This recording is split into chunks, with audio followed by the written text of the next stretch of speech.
સવારમાં નવો ડ્રેસ મેં સીવ્યો તો એ પહેરી અને હું તૈયાર થઈ ગઈ. પછી અમારે જવાનું હતું આધાર કાર્ડ અપડેટ કરાવે, એટલે આધાર કાર્ડ અપડેટ થઈ ગયું. પછી ઘરે આવી અને મેં મારી માટે શાક વઘારી નાખ્યું અને હું જમવા માટે બેસી ગઈ.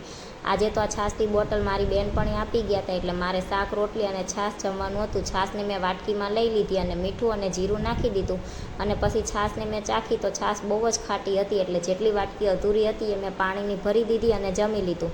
મહેમાનની હારવાર હું પણ ખરીદી કરવા જઈ હતી, તો થોડી ઘણી ખરીદી મેં કરી હતી, પણ તમને બતાવી નહોતી, તો આજે બતાવી દઉં.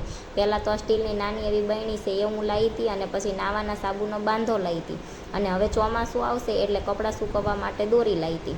અને આ 4 રીંગું મને ગમી ગઈ માથામાં નાખવાની, તો 4 રીંગું લાવી હતી. અને ટોયલેટ ક્લીનર લાવી હતી.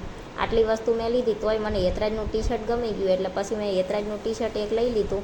અને આ અમે 2 દિવસ પહેલાં જ કેરીની પેટી લાવ્યા હતા, તો પેટીમાં 10 કિલો કેરી આવે, પણ અમારે તો 2 કિલો કેરી જ વધી હતી. મને અને જયદીપને કેરી બહુ ભાવે, તો 2-3 દિવસમાં અમે આટલી કેરી ખાઈ ગયા હતા. વિડીયો ગમ્યો હોય તો લાઈક કરજો અને ચેનલને કરી દેજો સબસ્ક્રાઈબ.